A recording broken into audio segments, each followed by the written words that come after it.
Hello there, it's Sarah from Paper Lovely. Thanks for joining me today. I am back to share some Halloween rosettes with you, and today I'm going to be using Boo Crew from Simple Stories. This is the Halloween line they came out with last year. I picked it up with good intentions and never ended up using any of it, so I had a big stash to work with for some projects this year. So I'm going to make two different size rosettes. This video here is going to be a smaller set of six or eight, I can't remember. And then I will do a second video just because I didn't want this to run too long, showing you two of the larger rosettes that I made. So I am trimming down my paper to strips that are 12. It's just the normal 12 by 12 paper, trimmed to 1.25 inches, and then the larger ones are 2 1/4. So it's going to be double that size once you create the circle, which makes some really nice sizes to work with. So I have shown you how to make rosettes before, but I am quickly going through and sharing the process with you. I cut those strips and then take that to my scoreboard.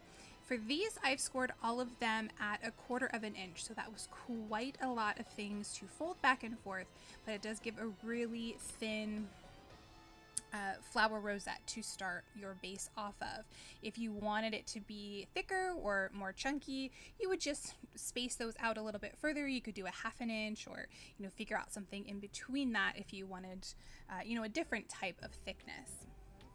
So I've gone ahead and folded these back and forth. This is just an accordion fold like you would do to create a paper fan. And then I have got some Scor-Tape. I'm going to run that along one side on each of these strips, and then we're going to place these together to create a circle. So I will go ahead here and peel back the backing, and then I'll do the same thing on the other side, creating a circle out of my two strips. Here I will show you, we're just going to fold those down and sort of squeeze them in together, and that will create the circle for our rosette. So I'm going to do that one more time here for you, just peeling back that strip, placing the two together, and then the same thing on the other side to create a circle. And that'll all smush together to create our rosette. So this is a little tricky when you first start doing it. You just have to keep at it. You sort of learn a technique on pushing. You're sort of pushing down and in, and that's going to create your tighter circle, and you'll get the hang of it. The first time, or the first one that I do sort of out of every set, is always a little bit tricky. You sort of have to get used to doing it again.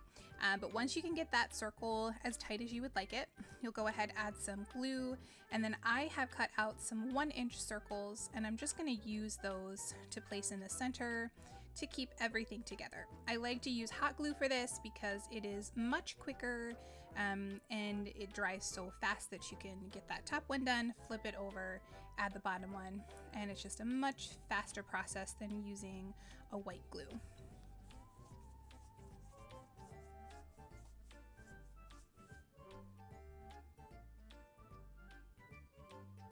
So now we are on to the decorating, and I am going to leave this portion as pretty much a process video for you.